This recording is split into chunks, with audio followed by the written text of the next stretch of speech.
গাজায় যুদ্ধ না থামালে ফিলিস্তিনকে স্বাধীন রাষ্ট্র হিসেবে স্বীকৃতি দেবে যুক্তরাজ্য। যুক্তরাজ্যের প্রধানমন্ত্রী কিয়ার স্টারমার ঘোষণা দিয়েছেন যে যদি গাজায় যুদ্ধ না থামে তাহলে আগামী সেপ্টেম্বরের মধ্যে ফিলিস্তিনকে একটি স্বাধীন রাষ্ট্র হিসেবে স্বীকৃতি দেওয়া হবে। 29 জুলাই নিজের মন্ত্রিপরিষদের সঙ্গে এক জরুরি বৈঠকের পর তিনি এই সিদ্ধান্তের কথা জানান।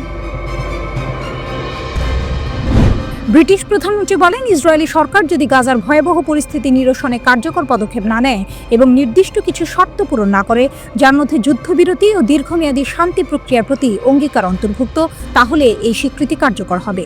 তিনি আরও উল্লেখ করেন যে যুক্তরাজ্যের মূল লক্ষ্য হল একটি স্বাধীন ফিলিস্তিন রাষ্ট্রের পাশে একটি নিরাপদ ইসরায়েল রাষ্ট্রের সহাবস্থান নিশ্চিত করা। এর আগে বিশ্বের প্রায় 139টি দেশ ফিলিস্তিনকে স্বাধীন রাষ্ট্র হিসেবে স্বীকৃতি দিয়েছে। ফ্রান্সও জাতিসংঘের সভায় ফিলিস্তিন রাষ্ট্রকে স্বীকৃতি দেওয়ার অঙ্গীকার করেছে। এদিকে ইসরায়েলের সঙ্গে সম্পর্ক স্বাভাবিক করতে কঠিন শর্ত সৌদি আরবের। ইসরায়েলের সঙ্গে সম্পর্ক স্বাভাবিকীকরণে কঠিন শর্ত দিয়ে আসছে সৌদি আরব। আবারও সেই শর্তের পুনর্ব্যক্ত করলেন সৌদি পররাষ্ট্রমন্ত্রী ফয়সাল বিন ফারহান। তিনি বলেছেন, ফিলিস্তিনের রাষ্ট্র প্রতিষ্ঠাই টেকসই শান্তির একমাত্র পথ। দ্য টাইমস অফ ইসরায়েলের প্রতিবেদনে বলা হয়, সৌদি আরব তার অবস্থান পুনর্ব্যক্ত করে বলেছে, ইসরায়েলের সঙ্গে স্বাভাবিকীকরণ কেবল একটি ফিলিস্তিনি রাষ্ট্র প্রতিষ্ঠার মাধ্যমেই সম্ভব। প্যারিসের সঙ্গে রিয়াদের সহযোগিতায় দ্বিরাষ্ট্রীয় সমাধানের প্রচারণায় জাতিসংঘের সম্মেলনের ফাঁকে এক সংবাদ সম্মেলনে সৌদি পররাষ্ট্রমন্ত্রী ফয়সাল বিন ফারহান বলে, এটি একই অবস্থান যা 1 বছর আগে সৌদি ক্রাউন প্রিন্স মোহাম্মদ বিন সালমান প্রকাশ করেছিলেন। ওদিকে ওপেন সোর্স তথ্য এবং প্রতিরক্ষা বিশেষজ্ঞদের বরাত দিয়ে ব্লুমবার্গ জানিয়েছে, 17 বছর পর প্রথমবারের মতো যুক্তরাষ্ট্র সম্ভবত ব্রিটেনের পারমাণবিক অস্ত্র মোতায়েন করেছে। এটি রাশিয়ার জন্য একটি সম্ভাব্য সতর্কবার্তা। প্রতিবেদনে বলা হয়েছে, 16 জুলাই একটি মার্কিন সামরিক পরিবহন বিমান নিউ মেক্সিকোর কিটল্যান্ড বিমান ঘাঁটি থেকে সক্রিয় ট্রান্সপন্ডার নিয়ে পূর্ব ইংল্যান্ডের RAF লেকেনহিথে উড়ে যায়। বেশ কয়েকজন প্রতিরক্ষা বিশ্লেষকের মতে বিমানটিতে B6112 থার্মোনিউক্লিয়ার বোমা বহন করা হয়েছিল বলে ধারণা করা হচ্ছে। এটি 2008 সালের পর যুক্তরাজ্যে প্রথম মার্কিন পারমাণবিক অস্ত্র মোতায়েনের ঘটনা। গত বছর ন্যাটোর প্রাক্তন মহাসচিব জেন্স স্টলটেনবার্গ বলেছিলেন, রাশিয়া ও চীনকে ঠেকাতে সামরিক জোটটি আরও পারমাণবিক অস্ত্র মোতায়েনের কথা বিবেচনা করছে। ক্রেমলিনের মুখপাত্র দিমিত্রি পেসকভ এই মন্তব্যকে আরেকটি উত্তেজনা বৃদ্ধি বলে বর্ণনা করেন। যুক্তরাজ্য থেকে তুরস্ক সবচেয়ে শক্তিশালী অপারমাণবিক বোমা উন্মোচন করেছে তুরস্ক। এর নাম গাজাব। ইস্তাম্বুলে অনুষ্ঠিত আন্তর্জাতিক প্রতিরক্ষা শিল্প মেলায় এটি উন্মোচন করা হয়। 2000 পাউন্ড বা প্রায় 970 কেজি ওজনের বোমাটি তৈরি করেছে তুরস্কের জাতীয় প্রতিরক্ষা মন্ত্রণালয়ের গবেষণা ও উন্নয়ন R&D কেন্দ্র। এক সরকারি কর্মকর্তা জানান, বোমাটি প্রতি মিটারে 10.16টি বিস্ফোরণ ঘটাতে পারে, যেখানে সাধারণত 3 মিটার ব্যবধানে একটি বিস্ফোরণ ঘটে। এতে এর বিধ্বংসী ক্ষমতা অনেক বেশি। এটি F-16 যুদ্ধ বিমান থেকে ফেলা হয়।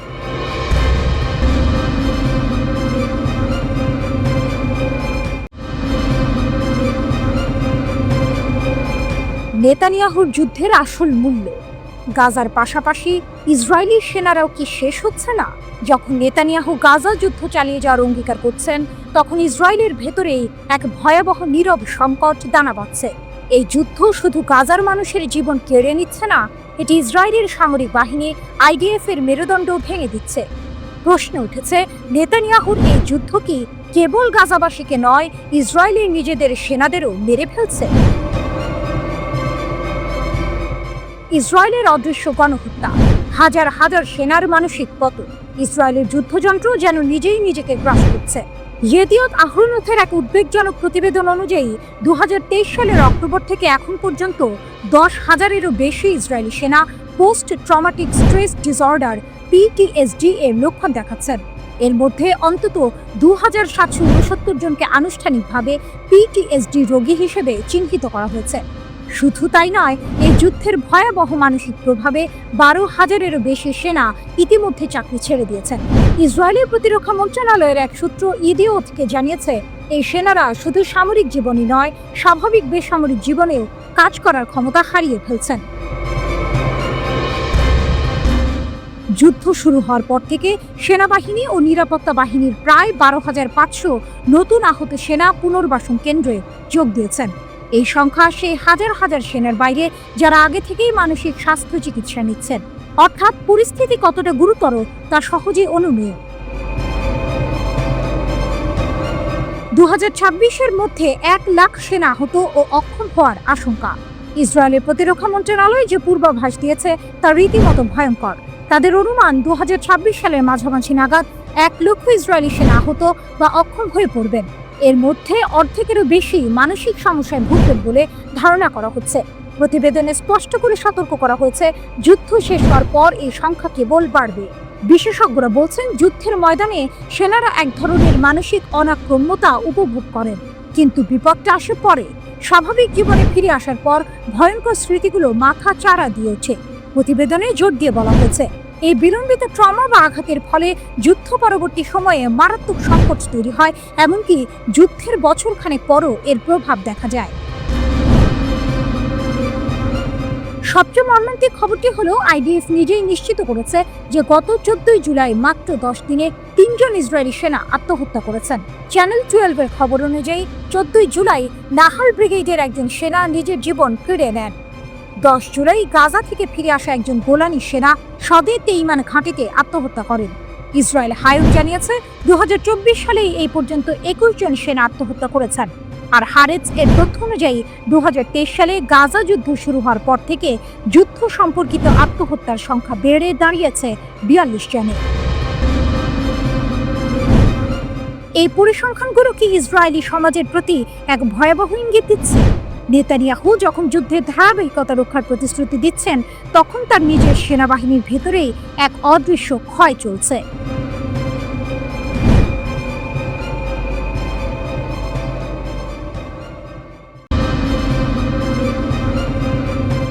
ইয়েমেন নতুন করে 5টি ড্রোন ব্যবহার করে ইসরায়েলের প্রতিশোধমূলক হামলা চালিয়েছে। ইয়েমেনের লোহিত সাগরের হুদায়দা বন্দরে ইসরায়েলি হামলার কয়েক ঘন্টা পরে এই ঘটনা ঘটল। ইসরায়েলে ইয়েমেনের ড্রোন হামলা, গাজার সমর্থনে প্রতিশোধমূলক অভিযান। ইয়েমেনের সশস্ত্র বাহিনী 21 জুলাই 5টি ড্রোন ব্যবহার করে ইসরায়েল অধিকৃত অঞ্চলের গভীরে গুরুত্বপূর্ণ কৌশলগত স্থানে সফলভাবে হামলা চালিয়েছে। এর কয়েক ঘন্টা আগে ইয়েমেনের লোহিত সাগরের হুদায়দা বন্দরে হামলা চালানো হয়েছিল। ইয়েমেনি সামরিক বাহিনী এক বিবৃতিতে জানিয়েছে যে তাদের ড্রোন ইউনিট বেন গুরিয়ন বিমানবন্দর এবং ইয়াফা অঞ্চলের আরেকটি সামরিক লক্ষ্যবস্তু, সেই সাথে উম্মে আল রাশরাশ বা ইলাত বন্দর, রামন বিমানবন্দর এবং অধিকৃত ফিলিস্তিনের আশদোদ এলাকার একটি গুরুত্বপূর্ণ লক্ষ্যবস্তুকে লক্ষ্য করে এই গুণগত সামরিক অভিযান পরিচালনা করেছে। হামলার কারণ গাজায় ইসরায়েলের গণহত্যা ও হুদায়দা বন্দরে আক্রমণ। ইয়েমেন জানিয়েছে যে এই হামলা গাজার ফিলিস্তিনিদের বিরুদ্ধে ইসরায়েলের চলমান গণহত্যা যুদ্ধ এবং দিনের শুরুতে লোহিত সাগরের হুদায়দা বন্দরে ইয়েমেনে ইসরায়েলের সর্বশেষ হামলার প্রতিক্রিয়া হিসেবে চালানো হয়েছে। সামরিক বাহিনী বিবৃতিতে জোর দিয়ে বলেছে যে ইয়েমেনের এই অভিযান সফলভাবে তার লক্ষ্য অর্জন করেছে। ইয়েমেনের সশস্ত্র বাহিনী আবারও গেট দিয়ে বলেছে যে তারা যে কোনো শত্রুতাপূর্ণ আক্রমণের মুখোমুখি হতে প্রস্তুত। ইসরায়েলের লক্ষ্য হল নিপীড়িত ফিলিস্তিনি জনগণের প্রতি তাদের ধর্মীয়, নৈতিক এবং মানবিক দায়িত্ব পালন করা থেকে তাদের বিরত রাখা। গত কয়েক মাস ধরে ইয়েমেন এই দায়িত্ব পালন করে আসছে। বিবৃতিতে আরও নিশ্চিত করা হয়েছে যে ইয়েমেন ফিলিস্তিনিদের সমর্থন অব্যাহত রাখবে এবং তাদের সংগ্রামের সাথে অটল সংহতি প্রকাশ করে ইসরায়েলের বিরুদ্ধে সামরিক অভিযান চালাবে। ইয়েমেনি সামরিক বাহিনী সতর্ক করে দিয়েছে, গাজার বিরুদ্ধে আগ্রাসন বন্ধ না হলে এবং এর উপর আরোপিত অবরোধ তুলে না নেওয়া পর্যন্ত আমাদের অভিযান থামবে না। ইসরায়েলের উপর আক্রমণের তীব্রতা বৃদ্ধির সতর্কতা। 21 জুলাই ইয়েমেনের আনসারুল্লাহ প্রতিরোধ আন্দোলনের রাজনৈতিক ব্যুরোর জ্যেষ্ঠ সদস্য মোহাম্মদ আল বুখাইতি সতর্ক করে দিয়েছিল, ইসরায়েলি সরকার যদি ইয়েমেনের উপর আক্রমণ আরও তীব্র করে তবে দেশটি প্রতিশোধমূলক অভিযান আরও বাড়িয়ে দেবে। গাজা সংঘাত এবং ইয়েমেনের ভূমিকা। 2023 সালের অক্টোবরে গাজায় ইসরায়েলের গণহত্যা যুদ্ধ শুরু হওয়ার পর থেকে ইয়েমেনি বাহিনী যুদ্ধবিধ্বস্ত গাজাবাসীদের সমর্থনে অসংখ্য অভিযান চালিয়েছে। তারা অধিকৃত ফিলিস্তিনি অঞ্চল জুড়ে বিভিন্ন লক্ষ্যবস্তুতে আঘাত হেনেছে এবং অধিকৃত অঞ্চলের বন্দরের দিকে অগ্রসরমান ইসরায়েলি জাহাজ বা ইসরায়েল সংশ্লিষ্ট জাহাজগুলিতেও আক্রমণ চালিয়ে আসছে। গাজায় ইসরায়েলি সরকারের রক্তক্ষয়ী আক্রমণে এখন পর্যন্ত কমপক্ষে 59,029 জন ফিলিস্তিনি নিহত হয়েছেন, যাদের বেশিরভাগই নারী ও শিশু। এই হামলাগুলো ইঙ্গিত দেয় যে ইয়েমেন ফিলিস্তিনিদের সমর্থনে তাদের সামরিক কার্যক্রম চালিয়ে যেতে বদ্ধপরিকর এবং ইসরায়েলের আগ্রাসন বন্ধ না হওয়া পর্যন্ত তারা থামবে না।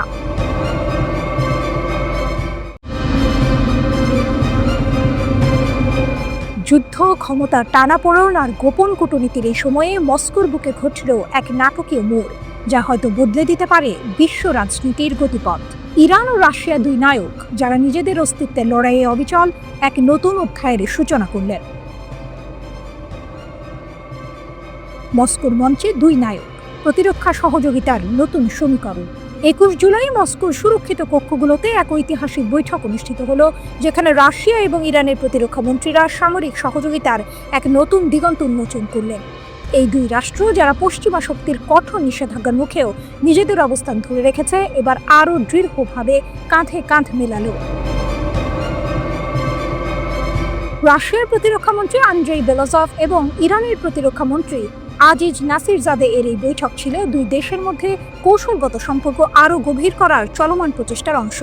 ইরানের রাষ্ট্রদূত কাজেম জালালি গর্বের সাথে ঘোষণা করলেন, এই বৈঠকের বিষয় ছিল সামরিক এবং প্রতিরক্ষা ক্ষেত্রে দ্বিপাক্ষিক সহযোগিতা জোরদার করা। মস্কোতে ইরানের দূতাবাসের বিবৃতিতে যৌথ প্রতিরক্ষা উদ্যোগের প্রতি দুই দেশের অবিচল অঙ্গীকারের কথাই তুলে ধরা হলো। এ যেন এক শক্তিশালী জোটের আগমনী বার্তা, যা বিশ্বকে নতুন করে ভাবতে বাধ্য করবে। ক্রেমলিনের অন্দরমহলে পারমাণবিক রহস্য, এক মহাকাব্যিক চাল। একই সময়ে ক্রেমলিনের অন্দরমহলে আরও এক গভীর আলোচনা চলছিল। রাশিয়ার প্রেসিডেন্ট ভ্লাদিমির পুতিন ক্রেমলিনে ইরানের শীর্ষ নেতা সাইয়েদ আলী খামেনির সিনিয়র উপদেষ্টা আলী লারিজানিকে স্বাগত জানান। এই বৈঠক কেবল আঞ্চলিক পরিস্থিতি নিয়ে আলোচনা ছিল না, এর কেন্দ্রবিন্দুতে ছিল ইরানের পারমাণবিক ফাইল। ক্রেমলিনের মুখপাত্র দিমিত্রি পেসকভ জানান, লারিজানি মধ্যপ্রাচ্যের ক্রমবর্ধমান পরিস্থিতি এবং ইরানের পারমাণবিক কর্মসূচির সর্বশেষ আপডেট পুতিনের কাছে তুলে ধরেছেন। ক্রমবর্ধমান আঞ্চলিক উত্তেজনার মধ্যে এই কূটনৈতিক যোগাযোগ বিশ্বকে এক বড় প্রশ্নের সামনে দাঁড় করিয়েছে।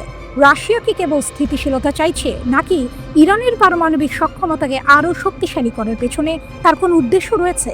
রাশিয়ার পক্ষ থেকে রাজনৈতিক সমাধানের কথা বলা হলেও পশ্চিমাদের ভয়ের আড়ালে লুকানো থাকতে পারে এক গভীর কৌশল। যখন পশ্চিমা বিশ্ব ইরানের পারমাণবিক কর্মসূচির হ্রাস টানার চেষ্টা করছে, তখন রাশিয়ার এই ঘনিষ্ঠতা এক নতুন বার্তা দিচ্ছে। লারিজানি যখন পুতিনের কাছে পারমাণবিক কর্মসূচির আপডেট দিচ্ছিলেন, তখন কি শুধু তথ্যের আদান প্রদান হচ্ছিল, নাকি রাশিয়া এবং ইরানের দুই নায়ক এমন কোনো গোপন চুক্তিতে আবদ্ধ হচ্ছিলেন, যা পারমাণবিক প্রযুক্তি বা সামরিক সহায়তার বিনিময়ে বিশ্বমঞ্চে তাদের ক্ষমতাকে আরও কয়েকগুণ বাড়িয়ে দেবে?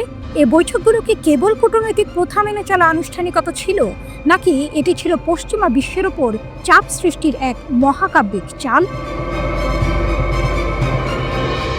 যদি সত্যি ইরান এবং রাশিয়ার মধ্যে পারমাণবিক প্রযুক্তি বা উন্নত সামরিক সরঞ্জাম বিনিময়ের কোনো গোপন চুক্তি হয়ে থাকে, তাহলে তা মধ্যপ্রাচ্য এবং বিশ্বের ক্ষমতার ভারসাম্যে এক ভূমিকম্প ঘটাবে। এই দুই নায়কের পদক্ষেপ, যারা একদিকে নিজেদের প্রতিরক্ষা জোরদার করছেন, অন্যদিকে পশ্চিমা আধিপত্যকে চ্যালেঞ্জ জানাচ্ছেন, বিশ্বকে এক নতুন স্নায়ু যুদ্ধের দিকে ঠেলে দিতে পারে। এই নাটকীয় মোড় কি বিশ্বকে এক নতুন ভূ রাজনৈতিক লড়াইয়ের দিকে নিয়ে যাচ্ছে, নাকি এটি কেবল নিজেদের আত্মরক্ষার এক দৃঢ় প্রচেষ্টা?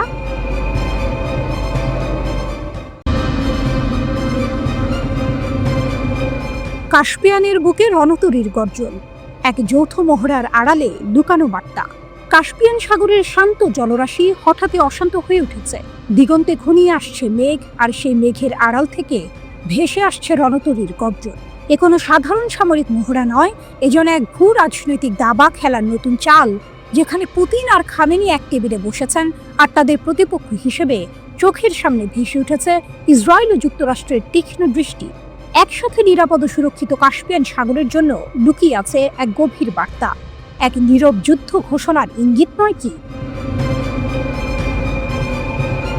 ছবিটা শুরু হয় ইরানের আমজালি বন্দরে। ভোরের আবছা আলোয় ভেসে আসে এক বিশাল আকৃতির রাশিয়ান যুদ্ধ জাহাজ। ধীর গতিতে কিন্তু নিশ্চিত পদক্ষেপে সেটি নোঙর করে নির্ধারিত মহড়া অঞ্চলে।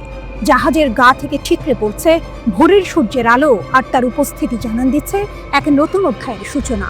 ইরানের ইসলামী প্রজাতন্ত্রের নৌবাহিনীর উত্তর নৌবহরের আয়োজনে 3 দিনের এক মহাযুদ্ধের মহড়া। প্রেস টিভির খবর অনুযায়ী ইরান এই মহড়ায় তাদের নৌ প্রতিরক্ষা ব্যবস্থার সম্পূর্ণ সক্ষমতা প্রদর্শন করবে। এ যেন এক নীরব চ্যালেঞ্জ ছুড়ে দেওয়া হয়েছে বিশ্ব শক্তির প্রতি। উপস্থিত ছিলেন কাস্পিয়ান উপকূলীয় অন্যান্য রাষ্ট্রের সামরিক পর্যবেক্ষকরাও। তাদের চোখ ছিল তীক্ষ্ণ, কান ছিল সজাগ, প্রতিটি রণতরীর নড়াচড়া, প্রতিটি যুদ্ধ কৌশল যেন তাদের মস্তিষ্কে নতুন কোনো নকশা এঁকে দিচ্ছিল। তারা কি দেখতে পাচ্ছিলেন এক নতুন জোটের জন্ম হচ্ছে, যা বিশ্ব ক্ষমতার ভারসাম্যে বড় ধরনের পরিবর্তন আনবে? এই মহড়া এমন এক সময়ে অনুষ্ঠিত হচ্ছে যখন যুক্তরাষ্ট্র এবং ইসরায়েলের সাথে ইরানের দ্বন্দ্ব তীব্র থেকে তীব্রতর হচ্ছে। পারমাণবিক কর্মসূচির অগ্রগতি নিয়ে ইরানকে চেপে ধরেছে পশ্চিমা বিশ্ব। একের পর এক নিষেধাজ্ঞা, কড়া হুঁশিয়ারি, সবকিছুই যেন ইরানকে এক কোণঠাসা অবস্থায় ফেলে দিয়েছে। কিন্তু ইরান হার মানার পাত্র নয়। এর প্রতিক্রিয়ায় তারা হাত বাড়িয়েছে তাদের পুরনো মিত্র রাশিয়ার দিকে।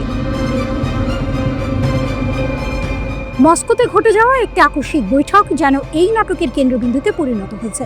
ইরানের সর্বোচ্চ নেতার একজন শীর্ষ উপদেষ্টা মস্কো উড়ে গিয়েছিলেন রাশিয়ার রাষ্ট্রপতির সাথে দেখা করতে। অ্যাসোসিয়েটেড প্রেসের খবরে বলা হয়েছে, এই বৈঠকের মূল বিষয় ছিল তেহরানের পারমাণবিক কর্মসূচি।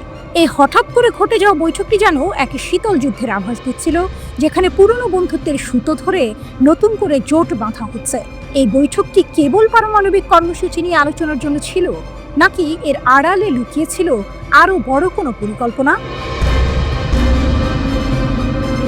কাস্পিয়ানের বুকে রাশিয়ান যুদ্ধজাহাজের উপস্থিতি, ইরানের সামরিক সক্ষমতার প্রদর্শন আর পশ্চিমাদের সাথে ইরানের তীব্র দ্বন্দ্ব, সবকিছু মিলে এক বিস্ফোরক পরিস্থিতি তৈরি হয়েছে।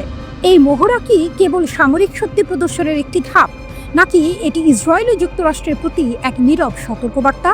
পুতিন ও খামেনির এই যৌথ পদক্ষেপকে প্রমাণ করে যে তারা পশ্চিমাদের চাপ মোকাবেলায় একজোট হয়েছেন।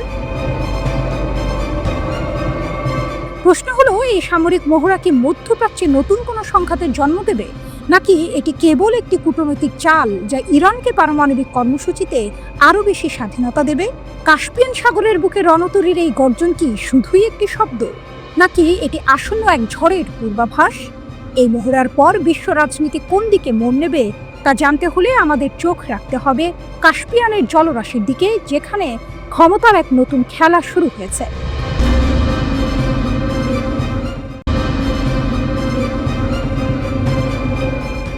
গাজা যুদ্ধের উত্তাপ এখন শুধু ফিলিস্তিনি ভূখণ্ডে সীমাবদ্ধ নেই, এর আঁচ ছড়িয়ে পড়েছে লোহিত সাগরের ওপার পর্যন্ত। ইয়েমেনের সশস্ত্র বাহিনী সরাসরি ইসরায়েলের ওপর ক্ষেপণাস্ত্র ও ড্রোন হামলা চালিয়ে আবারও নতুন একমাত্রা যোগ করেছে এই সংঘাতে। তেল আবিব ও জেরুজালেমের আকাশে বেজে ওঠা বিমান হামলার সাইরেন যেন এই ক্রমবর্ধমান উত্তেজনারই প্রতিচ্ছবি। 22শে জুলাই ভোরে ইসরায়েলের বৃহত্তম শহর তেল আবিব, জেরুজালেম এবং মধ্য ইসরায়েলের বিস্তীর্ণ অঞ্চলে বেজে ওঠে বিমান হামলার সাইরেন।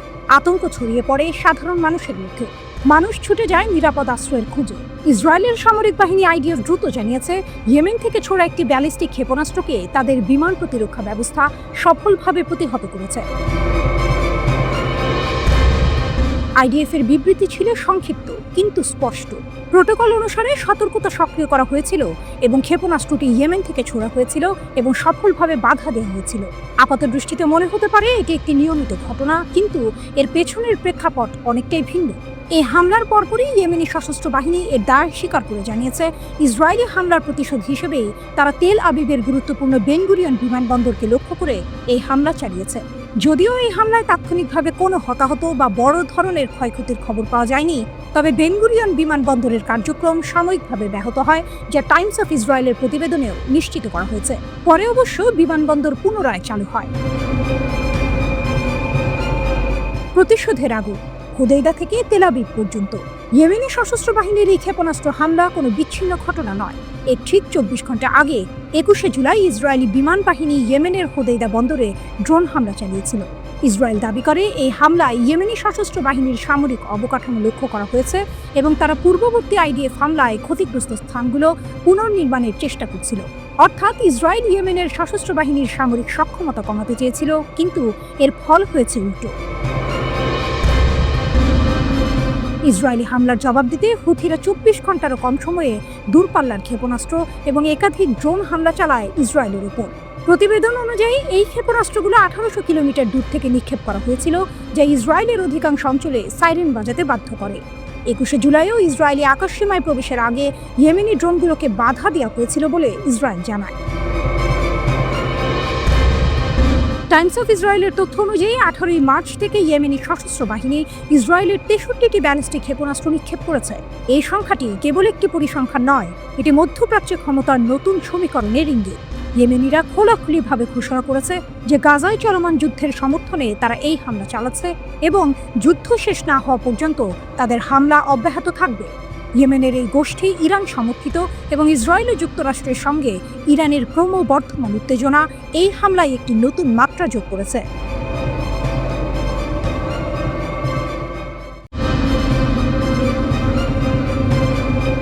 রাফাতে ইসরায়েলি সেনাদের হতাহতের দাবি কাসাম ব্রিগেডের। ফিলিস্তিনি প্রতিরোধ আন্দোলন হামাসের সামরিক শাখা কাসাম ব্রিগেড সম্প্রতি এক চাঞ্চল্যকর দাবি করেছে।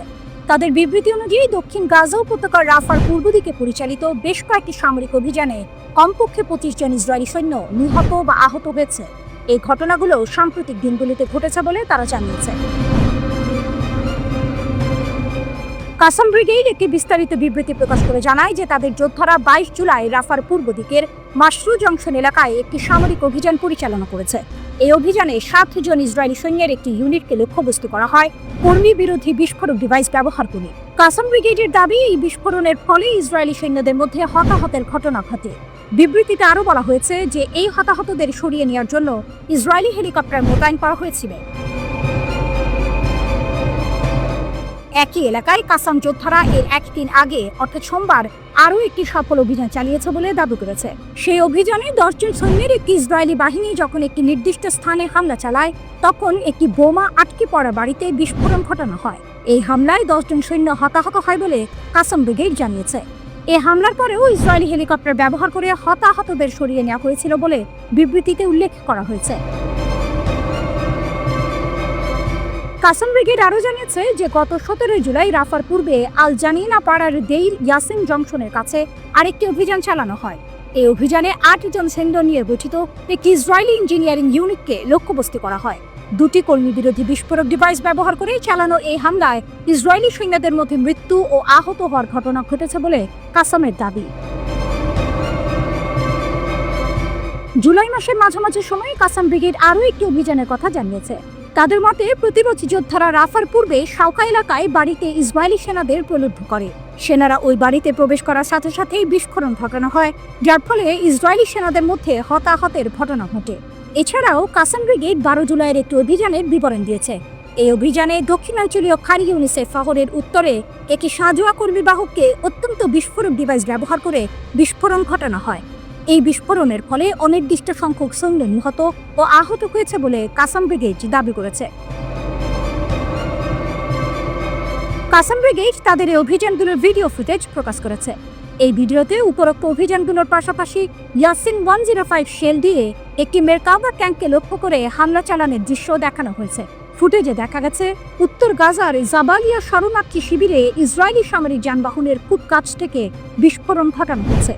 ভিডিওতে নথিভুক্ত অভিযানগুলোর মধ্যে একটি ছিল ট্যাঙ্কের ভেতরে একটি বিস্ফোরক ডিভাইসের বিস্ফোরণ। ভিডিওটিতে আক্রমণকারী ইসরায়েলি যানবাহনের রুটে পর্যবেক্ষণ এবং বিস্ফোরক ডিভাইস স্থাপনের প্রক্রিয়া এবং সামরিক অভিযানের আগে অন্যান্য প্রস্তুতিও দেখানো হয়েছে।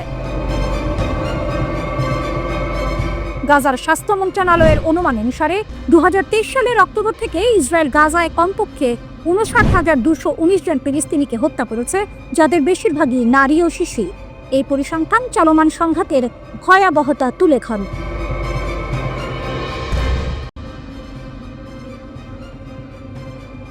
আগুন নিয়ে খেলছে ইসরায়েল, ইরানের বজ্রকণ্ঠ, যুদ্ধ ও পারমাণবিক উচ্চাকাঙ্ক্ষা।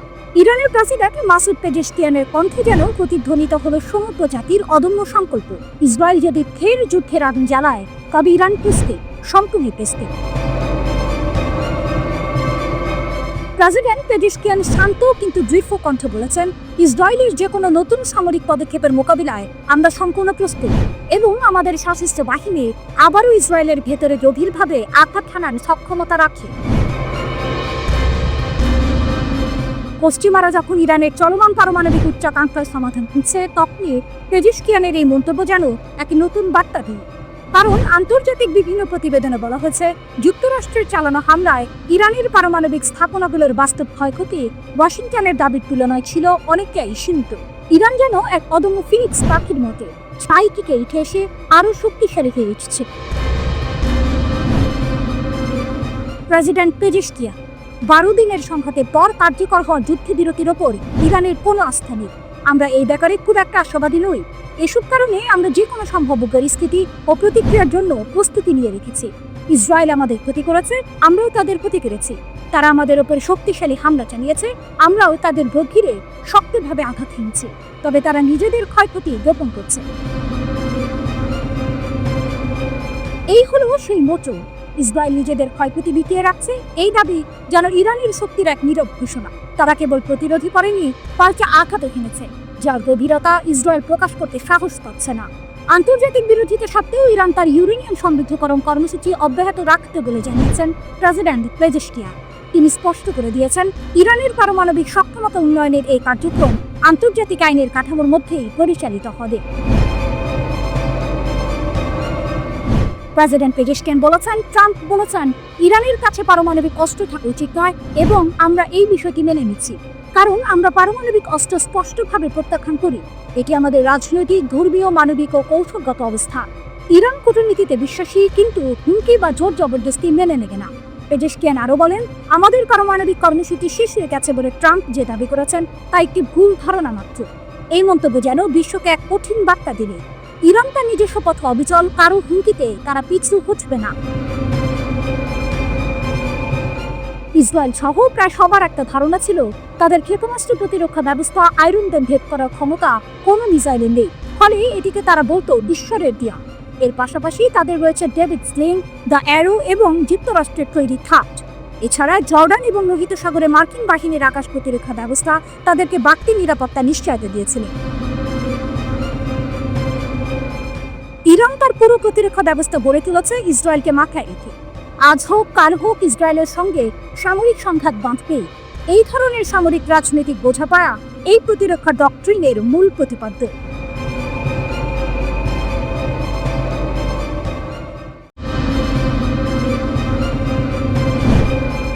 শুধু পারমাণবিক নয়, ইসরায়েলের জন্য খামেনির নতুন হুঁশিয়ারি। মিসাইল সংকটে আমেরিকা, ইরান কি যুদ্ধের ঢোল বাজাচ্ছে আরো জোরে?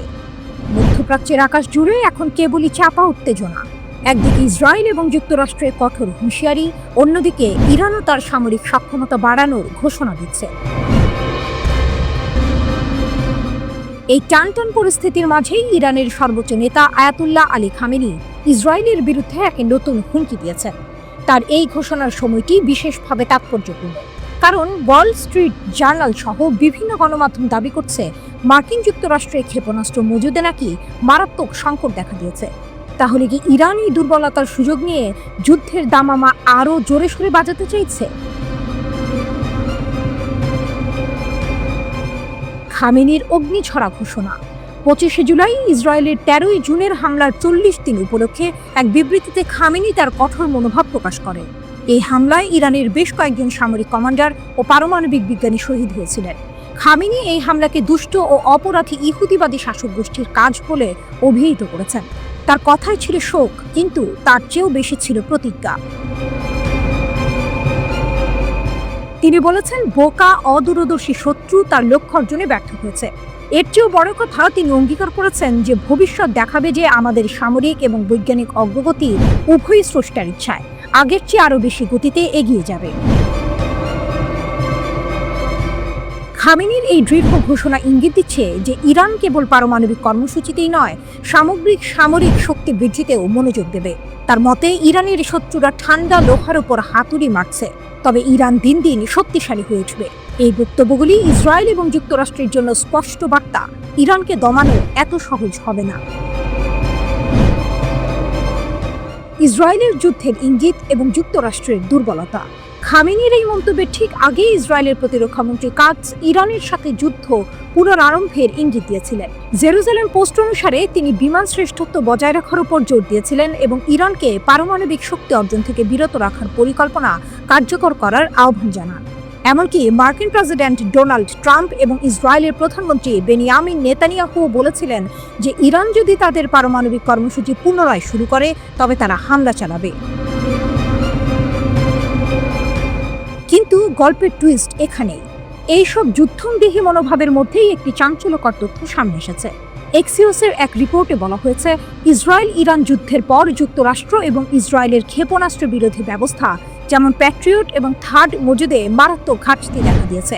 প্রতিবেদনে আরও উল্লেখ করা হয়েছে, ইরানি ক্ষেপণাস্ত্র প্রতিরোধে মার্কিন ও ইসরায়েলের প্রতিরক্ষা ব্যবস্থাগুলো ব্যর্থ হয়েছিল, যার ফলে ইসরায়েলে প্রায় 2 ডজন মানুষ নিহত হয় এবং সামরিক স্থাপনা ও বাসস্থান ধ্বংস হয়।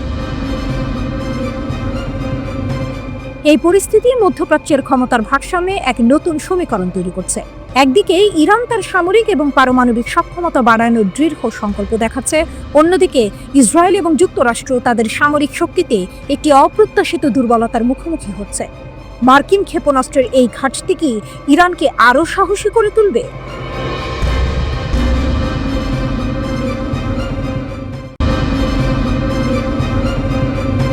ইসরায়েল ও হামাসের সংঘাতে বাড়ছে হতাহতের সংখ্যা। গাজায় সংঘাত মারাত্মক আকার ধারণ করেছে। হামাস আক্রমণাত্মক ও প্রতিরোধমূলক উভয় হামলা বাড়িয়ে দিয়েছে। এর ফলে ইসরায়েলি প্রতিরক্ষা বাহিনী আইডিএফ জানিয়েছে, শুধু জুলাই মাসেই তাদের 16 জন সৈন্য নিহত হয়েছে। আইডিএফ এর সাম্প্রতিক ক্ষয়ক্ষতি: নিহতদের মধ্যে রয়েছেন সার্জেন্ট মেজর অবসরপ্রাপ্ত বেতজালেল ইয়েহোশুয়া মুজবাচার, যিনি 749তম কমব্যাট ইঞ্জিনিয়ারিং ব্যাটালিয়নের একজন যুদ্ধ প্রকৌশলী ছিলেন। গত 19 জুলাই গাজার খান ইউনিসে তার হামভিতে রাস্তার পাশে বোমা হামলায় গুরুতর আহত হওয়ার পর তিনি মারা যান। একই ঘটনায় আরও একজন আইডিএফ সৈন্য আহত হয়ে হাসপাতালে চিকিৎসাধীন। মোসবাচার গোলান হাইটসের আজনে এইতানের বাসিন্দা ছিলেন এবং তেল আবিবের কাছে ওর ইয়েহুদায় থাকতেন। তিনি সেনাবাহিনীতে যোগ দেওয়ার আগে ইসরায়েলের বিদ্যুৎ কর্তৃপক্ষের হয়ে কাজ করতেন। তিনি তার স্ত্রী, 2 বছর বয়সী মেয়ে, বাবা মা এবং কয়েকজন ভাই বোন রেখে গেছেন। সংঘাতের ব্যাপকতা ও জিম্মি মুক্তির দাবি: গাজা উপত্যকায় যুদ্ধবিরতি এবং জিম্মিদের মুক্তির বিষয়ে আলোচনা অচল অবস্থার মধ্যে রয়েছে, যার ফলে যুদ্ধ এখনো চলছে। 2023 সালের অক্টোবর থেকে হামাসের বিরুদ্ধে ইসরায়েলের স্থল অভিযানে মোট 457 জন নিহত হয়েছেন। এই সংখ্যার মধ্যে আইডিএফ সেনা, পুলিশ কর্মকর্তা এবং প্রতিরক্ষা মন্ত্রণালয়ের বেসামরিক ঠিকাদাররাও অন্তর্ভুক্ত। গত 7 অক্টোবর থেকে সকল ফ্রন্টে নিহত ইসরায়েলি কর্মীর মোট সংখ্যা এখন 896 পৌঁছেছে। এদিকে ইসরায়েলি জিম্মিদের আত্মীয় স্বজনরা তেল আবিবে মার্কিন দূতাবাস শাখার দিকে মিছিল করেছেন। তারা 50 জন জিম্মিকে ফিরিয়ে আনার জন্য হামাসের সাথে একটি পূর্ণাঙ্গ চুক্তি দাবি করেছেন। এই সংঘাতের ফলে সাধারণ মানুষের জীবন মারাত্মকভাবে ক্ষতিগ্রস্ত হচ্ছে, মানবিক সংকট আরও গভীর হচ্ছে এবং আন্তর্জাতিক সম্প্রদায় অবিলম্বে যুদ্ধবিরতির আহ্বান জানাচ্ছে। উভয় পক্ষের মধ্যে উত্তেজনা বৃদ্ধি পাওয়ায় এই অঞ্চলে শান্তি প্রতিষ্ঠার সম্ভাবনা আরও কঠিন হয়ে পড়ছে।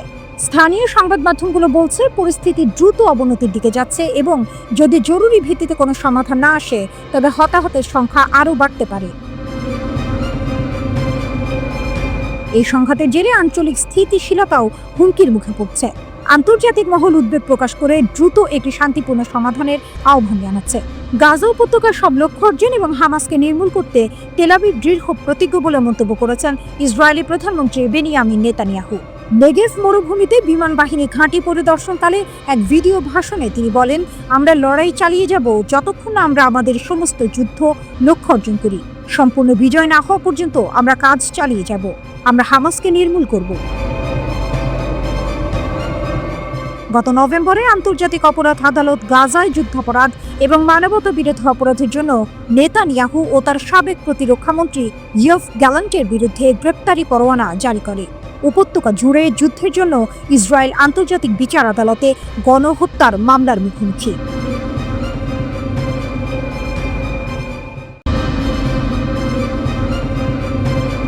গভীর সমুদ্রে রাশিয়ার পারমাণবিক বজ্রধ্বনি।